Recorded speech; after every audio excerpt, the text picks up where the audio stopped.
আসসালামু আলাইকুম। আমি শুরুতেই সবাইকে ধন্যবাদ জানাচ্ছি যে আমাদের প্রবাস জীবনের কর্মব্যস্ততার মাঝেও আমরা আজকে এখানে সমবেত হয়েছি।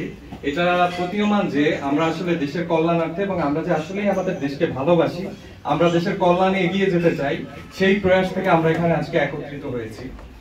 আমাদের আজকের যে আলোচ্য বিষয় নিরাপদ বাংলাদেশ চাই আয়োজিত আজকে আলোচ্য বিষয় হচ্ছে যে আমাদের প্রাক্তন প্রধানমন্ত্রী, স্বৈরাচারী প্রধানমন্ত্রী, তার এবং তার যত অনুচরবৃন্দ যারা ছিলেন, এমপি এবং আওয়ামী লীগ বিভিন্ন নেতৃবৃন্দ, তাদের সামগ্রিক সম্পত্তি বাজেয়াপ্তকরণ এবং তাদের দৃষ্টান্তমূলক শাস্তি নিশ্চিত করণ।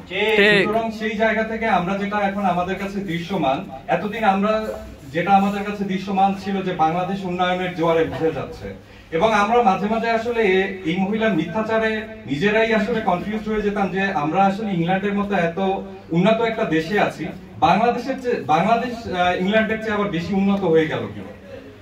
কিন্তু আমরা এখন স্বৈরাচারী হাসিনা পলায়নের পরে আমরা যেগুলো আমাদের সামনে দৃশ্যমান সেটা হচ্ছে বাংলাদেশের মতো একটা উন্নয়নশীল দেশে 18,35,000 কোটি টাকা শুধুমাত্র তিনি আমাদের জন্য ঋণ রেখে গেছেন, এবং 17.6 লক্ষ কোটি টাকা হচ্ছে বাংলাদেশ থেকে তার এই শাসন আমলে শুধুমাত্র বিদেশে পাচার হয়েছে, যেটা বাংলাদেশের বর্তমান সময়ে 2024 সালের যেই বাজেট ঘোষণা করা হয়েছে সেটার থেকে কয়েক গুণ বেশি। তিনি এই দায়ভার শুধুমাত্র চাপিয়ে গেছেন এই বাংলাদেশের নাগরিকদের উপরে। সুতরাং এই শেখ হাসিনা এবং তার দোসর যারা আছেন তাদের সকলকে বিদেশ থেকে বাংলাদেশে নিয়ে এসে তাদেরকে সেই শাস্তি নিশ্চিত করতে হবে, এটাই আমাদের অন্তর্বর্তীকালীন সরকারের প্রতি আহ্বান। এবং একই সাথে বাংলাদেশের বর্তমান যেই ডিফেন্স বাহিনী আছে, সেনাবাহিনীর উপরে এখনো আমাদের অনেক সংশয়ের জায়গা আছে, সেই জায়গাগুলো তাদেরকেই দূর করতে হবে।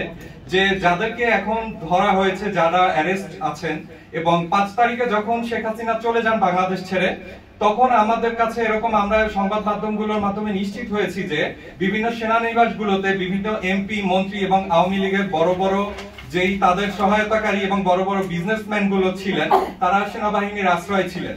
কিন্তু আমরা দেখেছি তার মধ্যে গুটি কয়েক কিছু মানুষ যাদেরকে গ্রেফতার দেখানো হয়েছে বা যাদেরকে মিডিয়ার সম্মুখে নিয়ে আসা হয়েছে, বাকিদেরকে এখন পর্যন্ত আমরা জানি না তারা কোথায়। তার মধ্যে কাউকে আমরা দেখতে পাচ্ছি যে তারা নিরাপদ ভাবেই বিভিন্ন দেশের বাইরে চলে গিয়েছেন।